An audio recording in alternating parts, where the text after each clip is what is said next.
Hello, my name is Kathy Morrow Robertson, and I'm with Logistics Trends and Insights, a market research firm focused on the supply chain. And today I will be chairing the session. So it's been a challenging and difficult year for everyone, especially for the logistics industry. Despite this, industry leaders still have sustainability programs at the forefront of their minds. We're lucky to hear from some experts in the industry who will be sharing their insights and knowledge on how to make sustainability a top priority. Also, we would love to hear from you. So please use the hashtag Post and Parcel Live on LinkedIn and Twitter so we can hear your thoughts on the conference.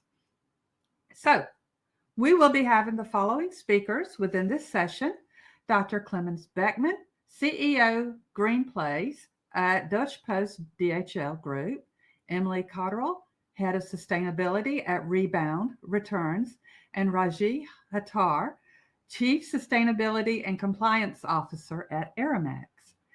Each will be doing individual keynote presentations, one after the other, and then we'll come together for a 15-minute or so live Q&A panel at the end. Therefore, if you have any questions, please put them in the Q&A box in your control panel. Be sure to outline who you would like the questions to be directed to. So, with that, first up, we have Dr. Clemens Beckman from Deutsche Post DHL Group. Clemens holds currently the role of CEO of Greenplace GmbH. His previous positions in Deutsche Post AG include the roles as Head of Corporate Development and DHL Consulting, Head of Central Unit e-Business in Deutsche Post Headquarters, and Head of Deutsche Post PEP Innovations. Among other activities, he's founded the Innovation Center for Deutsche Post DHL in 2006. And before working for almost 20 years for Dutch Post DHL Group, Clemens worked 7 years for McKinsey and Company, gaining experience in various industries.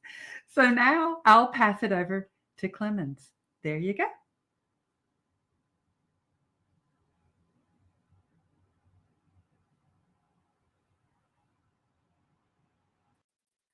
So, hello everybody.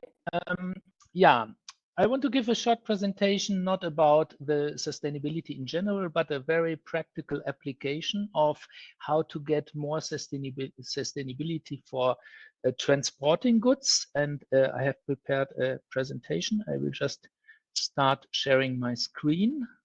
Uh,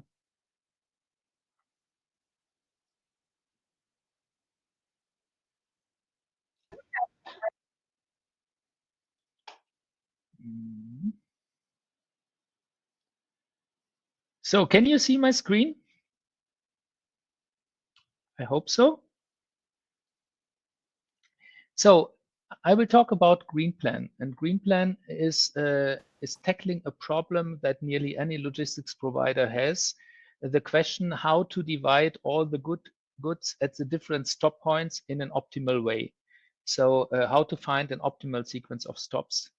The very new thing about GreenPlan, and this is made according to a lot of experience with our DHL drivers, that they said that in classical systems, very often the stop sequence is never the one they would execute because they know the individual traffic of their city where they are working well.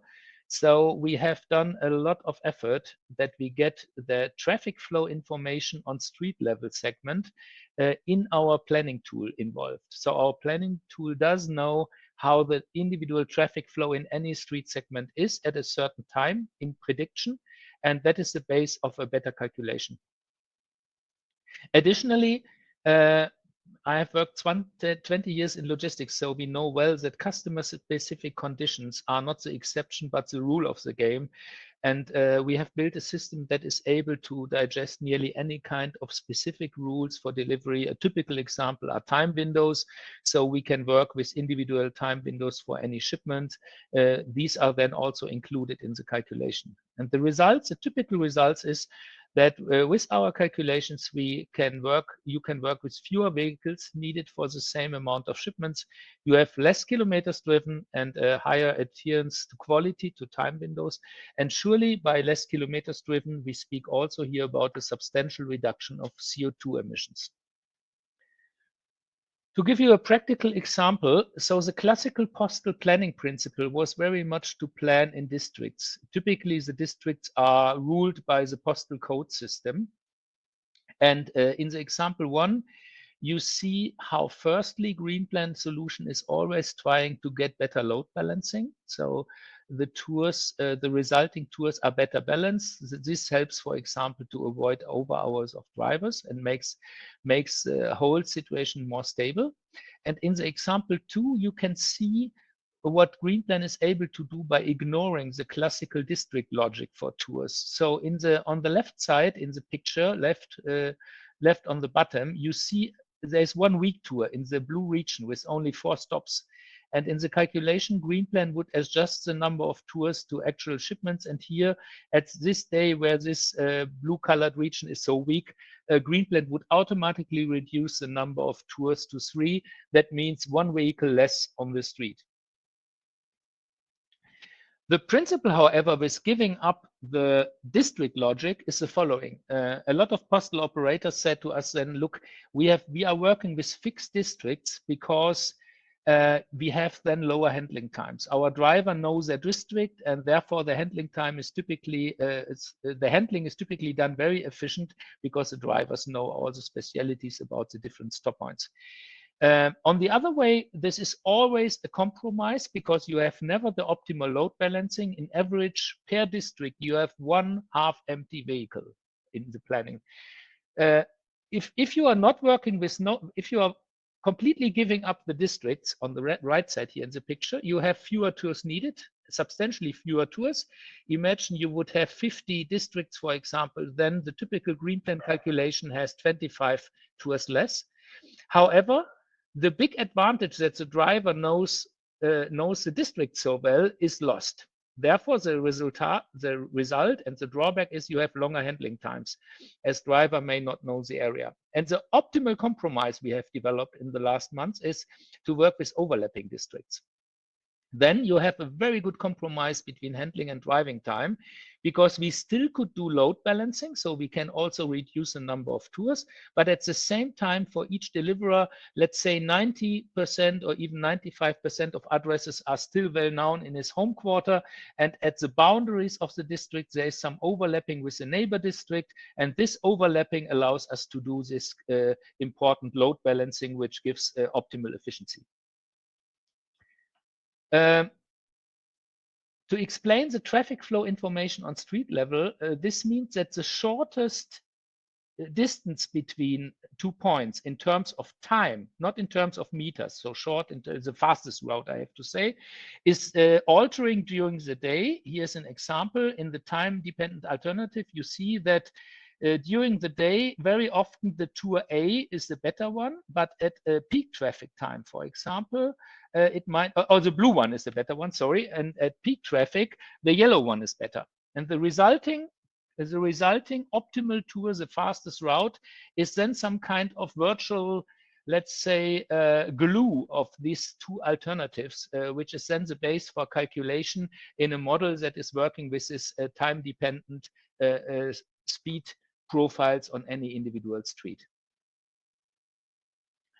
And by using that principles, we have shown in a lot of examples and benchmarks with competing tools that we are beating nearly any competing tool in terms of total driven kilometers by at least 10%.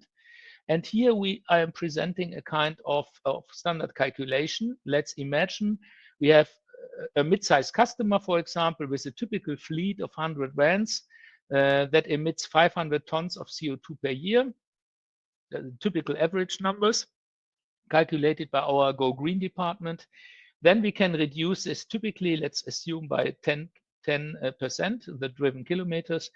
Then based on this typical fleet, you can save 50 tons of CO2.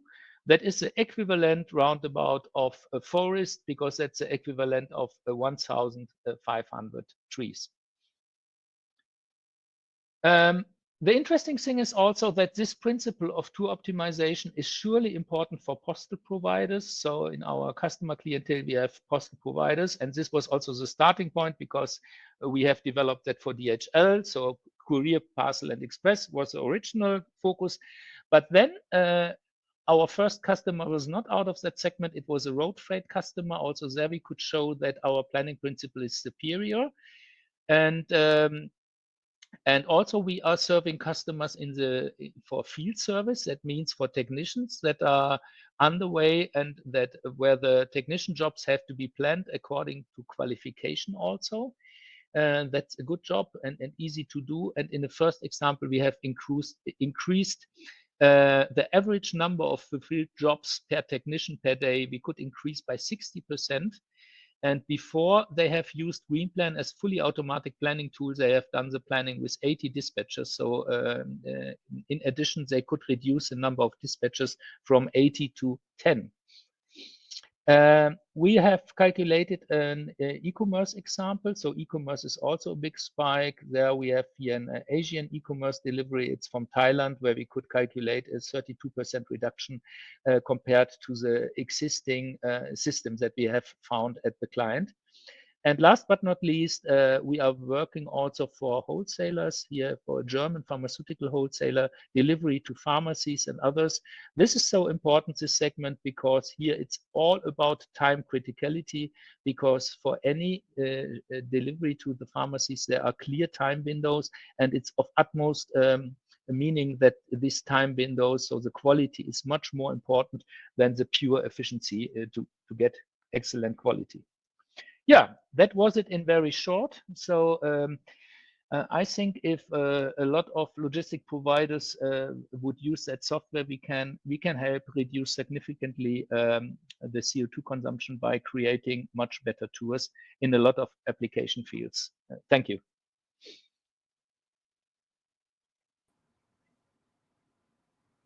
Thank you so much, Clemens.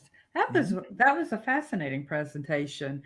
And yeah, I could see this is very much of a route optimization type of tool, which is really good from a sustainability as well as a cost perspective, as you said.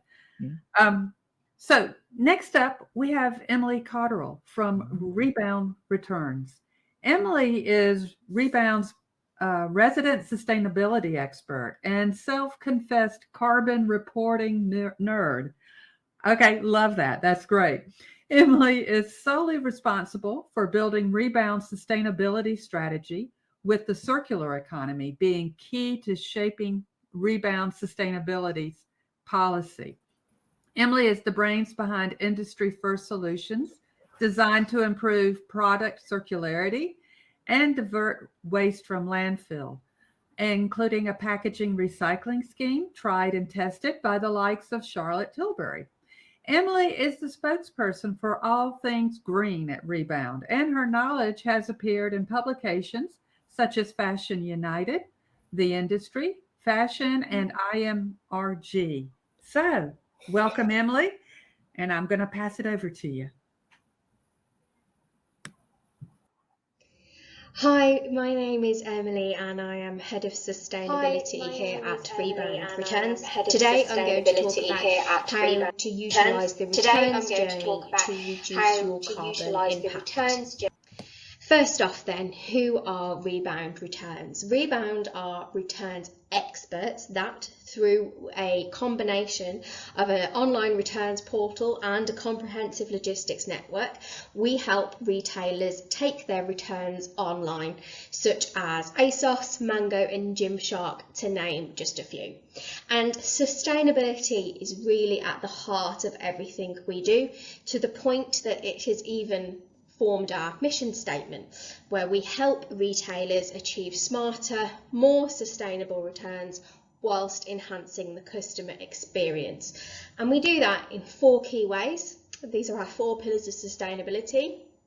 We combat the circular economy, packaging and reducing waste, social good and climate change. And if you wanted to read more about those, then I would definitely recommend having a read of our impact report, which shows the whole journey that Rebound have been on since we started in 2018. Before I kind of delve into the carbon impact of returns, I wanted to just take a moment to kind of talk about a project that we've been working on recently and launched last month. It's in the news all the time about how wasteful the fashion industry is, and £140 million worth of clothing ends up in landfill every single year, according to WRAP. Back in 2012, businesses responsible for 60% of clothing sales in the UK signed on to shared goals to reduce emissions, water and waste by 2020. And unfortunately in 2021, it came out that actually businesses collectively failed to deliver on that waste reduction. So we had to think about how we can utilise our online returns portal to help reduce the amount of waste ending up in landfill. And we created our online clothing bank as a result of that. So what we've done is took those in-store donation points online. So you know the ones when you go into Marks and Spencer's and you're doing your shopping.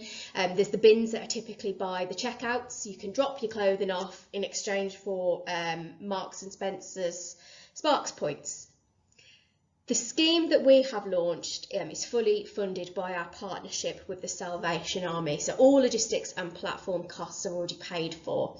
And the Salvation Army are, in exchange for donations, able to provide retailers with accurate donation reports, which really highlights the amount of waste that they have helped reduce from going to landfill, from divert from landfill. But now just let's go back to the reason why I'm here to talk to you today, and what is the problem with fashion. So the fashion industry is the second most polluting industry in the world, and it's accountable for 10% of global emissions. The return side of life then, fashion industry, high return rates, upwards of 30%, and it's made worse by these three things. So you've got bracketing, so buying a size above and below your original size, especially coming out of COVID, no one knows what size they are now. Serial returners, so buying more, therefore returning stuff back, things like for options for your night out, and try before you buy services.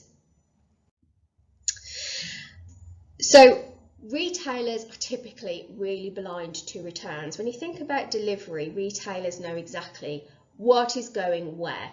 When it comes to returns, they don't know what is coming back, why it's coming back, how it's coming back, the route it's coming back. They know nothing. So it makes plotting your carbon emissions really, really difficult. Because they don't know what's coming back as well, retailers can be under this kind of sea of returns. And it's no surprise then that I found out 25% actually end up in landfill, which comes to around 50 million metric tonnes of CO2 from just that return waste alone. So absolutely massive environmental impact from the return space. But things need to change. So it was in the news recently that UK firms will have to disclose their climate impact, and that's also including retailers. Retailers are really under like the magnifying glass at the moment to make sure that their disclosing is being as transparent as possible. And large companies that meet two of the following criteria must report their carbon emissions. So gross income of 36 million, a balance sheet asset of 80 million or more, or 250 employees or more. But when we have a look at someone who's done it, great. So let's have a look at ASOS then. So by working with Rebound, ASOS have been able to plot their emissions, understand their returns network, and also take action. So in Russia, ASOS reduced their carbon emissions by 80% by switching from air to road. And they also have a dedicated returns page in their carbon operational carbon report. So it's really great how they're really shining a light on their return impact and not hiding behind it or estimating it, which I see a lot with a lot of the retailers who we have spoken to. Pretty Little Thing is another example of a retailer who's really helped reduce their carbon emissions. This is especially during the COVID and the pandemic. Shifting from air to sea freight saw a reduction in 38% in the USA. What can retailers learn from ASOS and Pretty Little Thing? By taking the return journey online, retailers can have full visibility of their returns and make smarter decisions about their routing. So a retailer can let us know what stock they don't need back. Maybe they're not selling it anymore, especially if they're in the fast fashion industry. Styles change so quick. The shopper can return that item as normal. When it comes into our warehouse then in country, we can scan that item, and then instead of sending it back to the warehouse, we can divert it to a circular solution. What that means then, it frees up the retailer from processing time and warehouse space, but it also encourages the circular economy. From a carbon emission point of view then, things aren't getting on a plane. So you'll see drastic cuts in your carbon emissions by simply keeping returns that you don't need back in country and donating them. So a little bit of a summary slide now. So how can returns be used as an opportunity? First step then, understand them. Why are returns happening in the first place? What can be done to reduce it? So for example, are you seeing the same dress coming back all the time? Why might that be? Is it because the sizing is always coming back too small? Is your sizing off? Is it to do with the material? Is there a fault? So understanding it is your first step. Your second step then is, do you really need the product back? Are you going to sell it again? If no, would it be a good idea to divert it to a circular solution in country? The final one then is offset. Now that you've understood your returns and you've reduced them as much as you can start thinking about offsetting your remaining impact. So that is another service as well, which Rebound offer too. So Rebound's rolling all of this then. So through a consolidated returns model and network manipulation to ensure direct routing where possible, we can accurately plot the carbon emissions from a returns point of view. So you can see on this graph on the right hand side there, you can see the emissions per parcel which has been released since 2018, and you can see this decline. The reason for that is a combination of making sure that our parcels are routed the most direct way possible and that they're not using flights unless they absolutely have to. The second is understanding the weight data, making sure that we're getting accurate data with our warehouse and we're working with them to really understand the weight and the volume and all of that of the returns that are coming back. And the third is keeping stock in country and also donating them to the circular solution, so things aren't getting on a flight, your carbon emissions are dropping.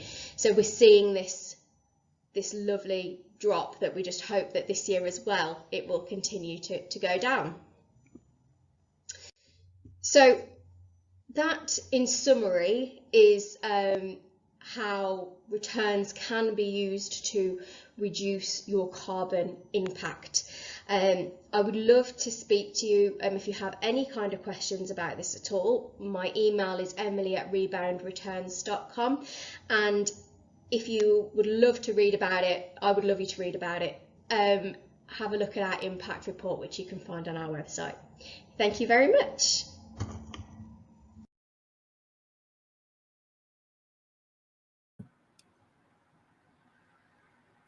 Thank you so much, Emily. Next up, we have Raji Hattar from Aramex. Mr. Hattar joined Aramex in 1991, and in 2006, he took on the role of Chief Projects Officer and helped in establishing the sustainability team. He also led the team that developed Aramex's first sustainability report in 2006, which is the first of its kind in the entire region. In 2010, Mr. Hattar spearheaded the team responsible for issuing Aramex's first carbon footprint report.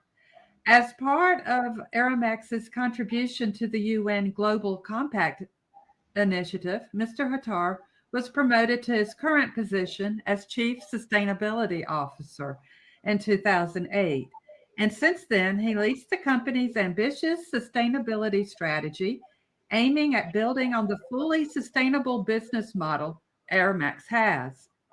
Through his current position, he established the compliance team at Aramex and built the compliance program for the company in line with the highest international standards, which allowed Aramex to comply with all of its stakeholders' compliance requirements. So, with that, I will pass it over to Rajiv. Hi, good afternoon, and I'm very happy to be here. Let me just open my presentation.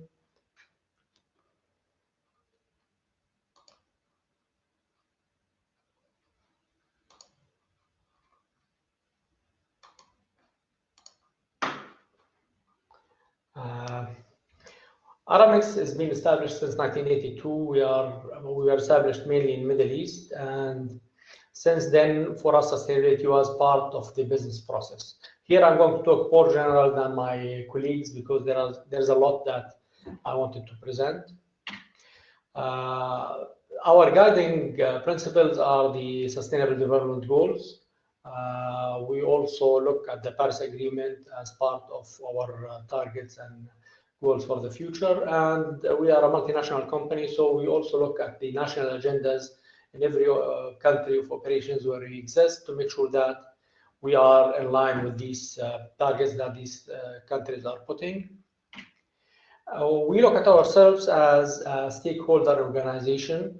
That means that we do not concentrate only on one of our stakeholders. We look at all stakeholders, which are our people, customers, suppliers and partners, the regulators and governments, the community, and the environment. And if you notice here, you don't see the shareholders, because if any of these stakeholders is not happy, then our shareholders are not happy.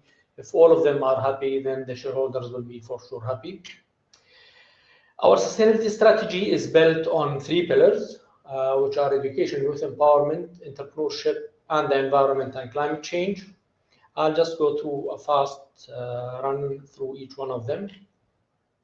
Why education and empowerment? Because we believe that providing proper education to young people in underprivileged communities would support these communities to alleviate the economic status and to create more jobs. And we started looking at our involvement in the communities since 2005, where we established our first project in Jordan. The program is called WAD, and it's a 100% privately led initiative. It's built on the community organizing model, which means that you don't go to a community with your programs and impose it on them. You need to sit with the community, understand their needs, and make sure that you design the programs to fit the needs of these communities. Involving the community in the design and implementation will also result on the fact that if you exit the community at any point in time, the community can carry on and implement the project. The purpose is giving scholarships to students who cannot afford going to universities, but this is not for free. So each student needs to come and do 4 hours of community work in their communities, supporting younger children in their schools. And this way you create a connection between the young people who finish university and who used before this to leave these communities immediately and seek jobs in bigger cities. Since this establishment, we managed to graduate more than 2,500 students. This program exists in Jordan, Lebanon, Palestine, and Egypt. Entrepreneurship is also an extremely important pillar of our sustainability, because we believe that entrepreneurs are the ones who are going to create jobs where jobs are needed.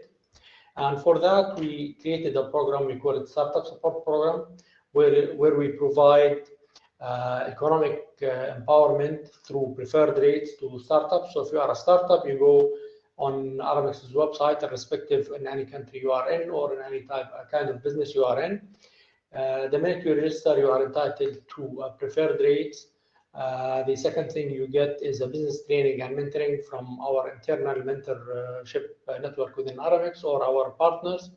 And also we support startups to integrate sustainability in their business processes. You know, when you come to a startup and tell them sustainability, they will just, freak out because they would think it's charity and paying money. We tell them no, Sustainability means hire from the local neighborhood you are operating in. Sustainability means install energy efficiency fixtures. Do not print, and if you need to print, buy a double-sided printer. So this way we make sure that the sustainability aspects are integrated in the early stages of the establishment of these startups. So when they grow up, the sustainability will grow up with them. This program supported more than 4,500 startups in the past 4 years. The cream of the cream is the climate change and the environment. I'm sure you know the logistics industry is one of the most polluting industries in the world. We started calculating our emission. Actually, before the calculation, in 2008, we started looking at our procurement policies, and we amended them in a way to reflect our sustainability commitment. So since then, we said we are a very light asset-based company, so we lease our assets. That includes our fleet, our warehouses. So in 2008, we said you are not allowed to lease any vehicle that's not Euro 4 or Euro 5 standard. You are not allowed to use leaded gasoline, and so on. So, and we put these within the procurement policies. So they are not anymore sustainability-related policies. This is the business and the DNA of the business. 2010, we started calculating our emissions. We set our baseline as of 2012, and at that time, we committed to cut 20% of our emissions per shipment from our operations by 2020. We managed to achieve that by 2016, where we set another target of 20% by 2020. We reached that in 2019. Currently, we signed the science-based targets, and we are working on the scenarios on how to achieve the 1.5 degrees, and also cutting down our emissions by 30% by 2025. This diagram shows the fluctuation of the carbon emissions versus the number of shipments and the weights. And because of the optimization of our domestic operations, you can see this is the number of shipments increase in domestic, while the emissions got reduced that much because we optimized our domestic distribution and the last mile delivery in a way that we managed to maintain the same assets that are running in the streets while delivering more shipments. How did we achieve the reduction? We started to implement solar farms in our operations. We started in Jordan with one solar farm that covers more than 95% of our consumption, and it also charges our EV vehicles. In Dubai, we have 2 solar farms now, and as we speak, we are implementing 2 more in Jordan, 2 in Dubai, Saudi Arabia, Egypt. So we look at the renewable energy as a main target, and we implement wherever technology is available and the regulations allow. 2016, we started, actually in 2008, we started introducing hybrid vehicles in our fleets. Unfortunately, in our region, we didn't have hybrid vans, so the sedans didn't work for the operation. 2016, we started a fully electric vans implementation in the fleet in Jordan. These are vans that can carry up to 1 ton, run up to 300 kilos, and you can charge them in 1 hour. So you can imagine the value they add to the fleet. In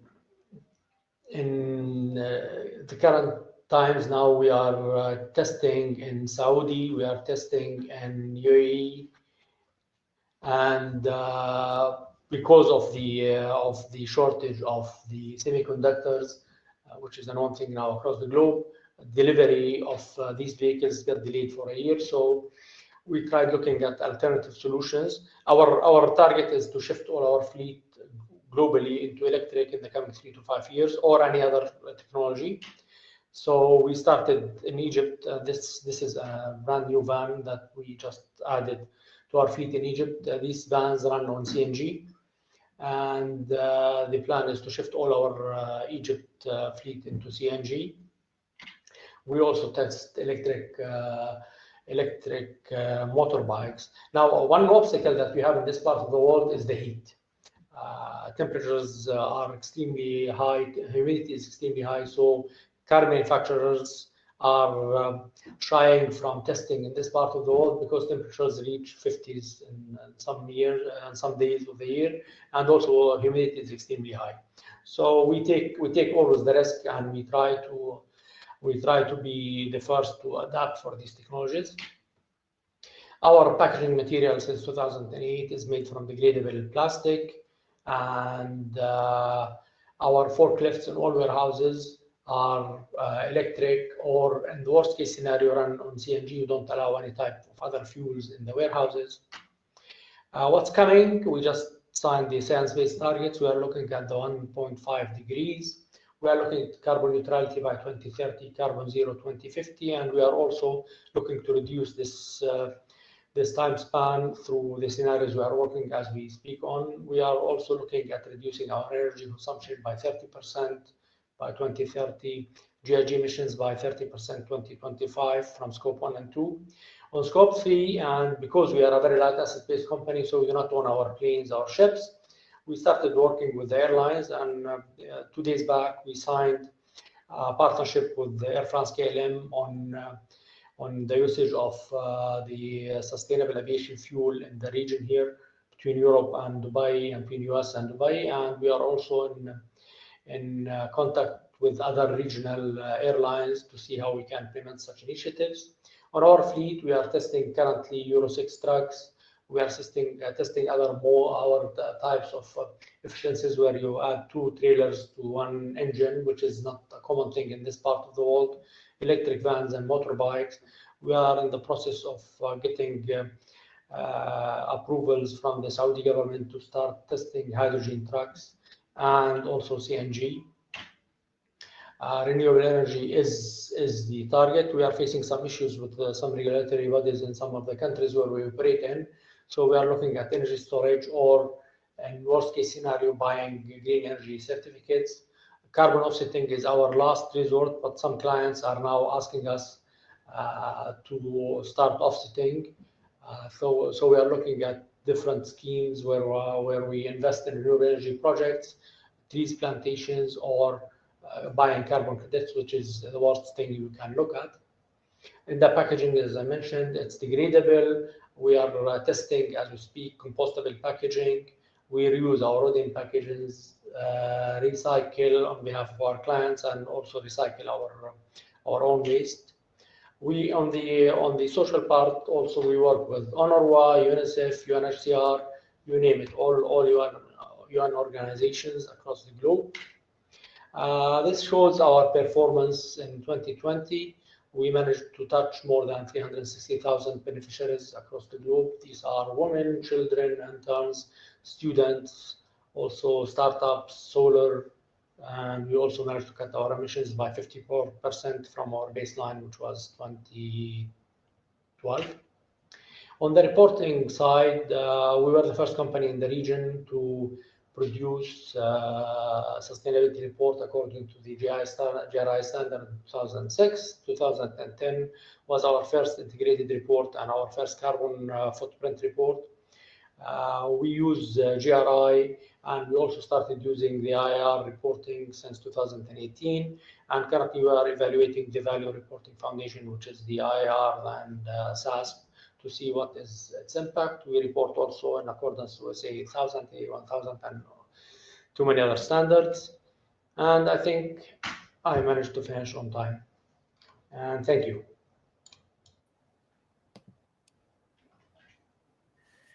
Thank you so much. That was a very good presentation. And I was happy to see that you mentioned air freight in there, the SAF project that's ongoing. It's beginning to feel like, air freight was being left out from a lot of sustainable projects and such as that. Yeah. So now I'd like to turn to the audience for any questions that y'all would like to ask. Enter your questions in the chat box on the right-hand side, and please feel free to ask any questions you may have for our speakers. Be sure to highlight which speaker you would like your question directed to. And, we've got a question right off the bat, and it's for Emily.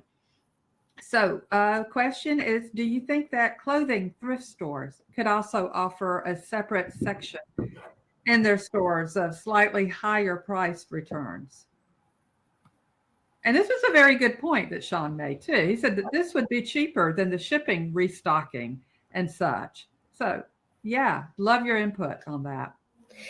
Yeah, absolutely. I think in a perfect world, unwanted returns would all unwanted returns would be held in country and then diverted to these charity shops or thrift stores and then sold at a slightly higher price. I think the main battle that a lot of retailers have is like the cost of getting things back versus the cost of the item. So in a lot of cases, it does make sense to bring stuff back to the UK and then kind of either try and sell it on rather than keep it in country. And it seems to be that the items which are held in country are those lower value items. So I completely agree, and I'd love to have a chat with him offline. I've given him my email address to see what he says he's going to send me some information, which would be great to. But yeah, I love that idea. Yeah. And yeah, copy me in on that email as well, because I'd like to, I'm interested in that as well. So the next question is coming from Kate, and it's also for you, Emily.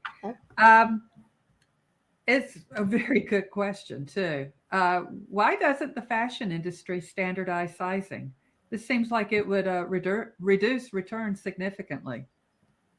Absolutely agree. 100% agree with you.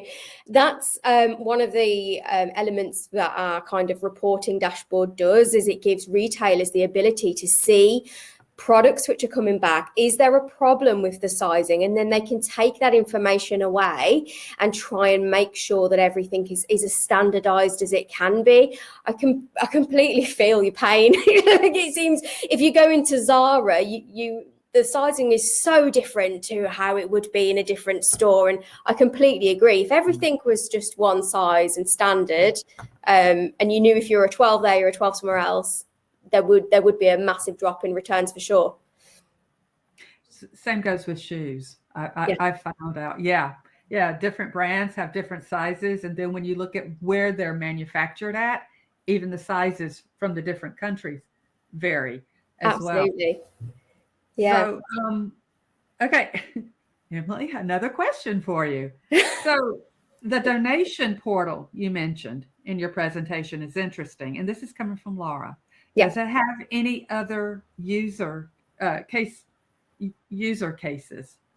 Yeah, it's a really interesting question, and absolutely it does. So it's also used in the beauty industry, and we've launched it in partnership with Charlotte Tilbury as well. They have some magic moisturizer pots, which are notoriously hard to recycle. So they want those back. So using the recycling portal, then they have helped divert around 700 of those pots going to landfill. So it's not just for fashion, and we're also tackling the beauty waste and plastic industry too. Okay. Any other questions?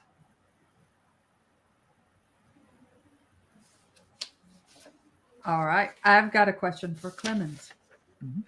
So in your presentation, it was basically for road transportation.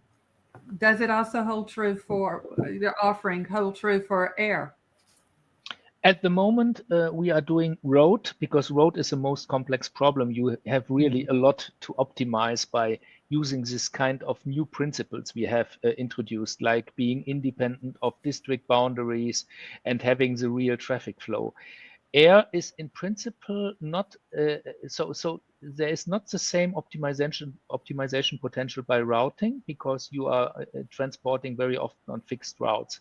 However, if you have your own fleet and have decisions about which routes to fly and how to combine, for example, different landings at a tour, then it might be as interesting as well. And in our program, we have foreseen that in the next 2 years, we will look not only at air freight, but what is more important is perhaps ocean freight. because in ocean freight you have much more the same principles of having a bundling effect. So on one container ship, for example, there are a lot of different targets unified in a transportation, and you have a lot of traffic to divide it later. So there might be even a synergy between the land transportation of containers for the final destinations and the planning of the total tour around the globe. Oh, okay. Very good point. Yeah. We have another question for you, Clemens, please.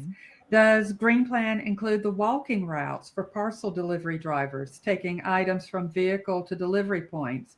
If so, what approach does it use to achieve this? Oh, that's an interesting one. Yeah, that's a real interesting one, because postal operators, surely the delivery personnel is using always this bundling effect that they take normally 5 to 10 shipments, and then they are going on their walking route. They have only one stop point with the vehicle, and then makes let's say the delivery of 4 or 5 addresses that are close by to the parking address. And this we can indeed model, but we don't model the exact food way. So we can model that it is good to have a single stop point for the vehicle, and that the rest of tour is done by a walking of the delivery man. This is really also from climate point of view and resource usage, it's the best way to do so. So we indicate in our system the possible stop points that might be delivered out of one real stop point. So the possible this kind of address bundling. However, we don't calculate the food way itself, because that is not necessary. According to our experience, the delivery guys, they know then very well what they can go. However, in our map system, we really know that there are certain shortcuts that can be done by food and can never be done by a vehicle, for example. And these shortcuts are really part of this food path planning, so to say, on the last mile. So the answer is more yes than no, but we are not calculating the walking tour meter by meter, so to say, because that's not necessary. That would be over determination, I would say. Okay. All right, great. Thank you. Okay. Before Emily, we've got another question for you. But before we jump into that question, I have one for Raji, please. In your presentation, and I may have overlooked it, if so, I apologize, but Aramex has always been such an innovative company, in my opinion. Packaging, sustainable packaging. Have y'all done much in that area? Yeah, actually, since 2008, the plastic packaging, the pouches are made from degradable plastic. We also make sure that the cardboards are made from recycled material. We reuse our wooden packages wherever is needed, and we also recycle on behalf of our clients. In the meantime, we are testing compostable packaging, and we did 2 trials, and we are now working on a 3rd trial to see how we can present this to our clients. So in a nutshell, yeah, this is how we work with packaging. Oh, okay. Very cool. All right.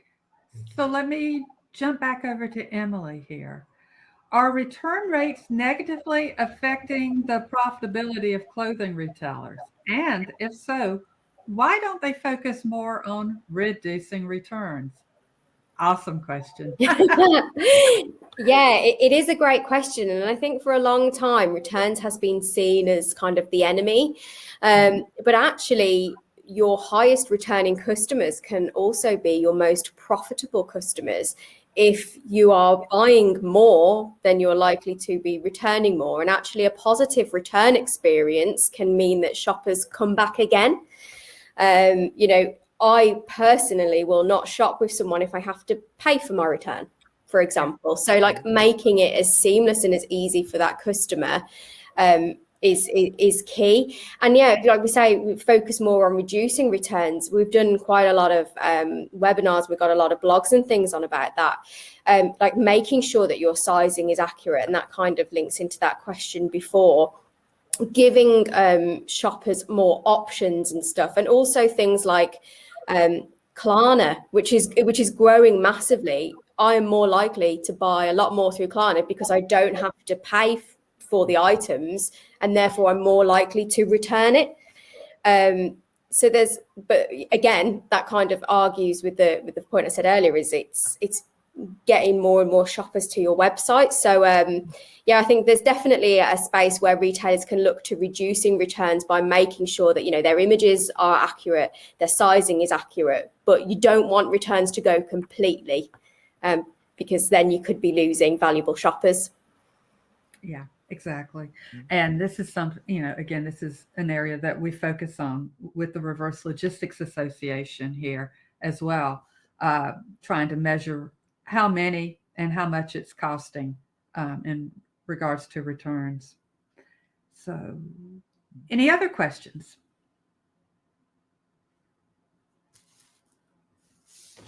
All right, going once.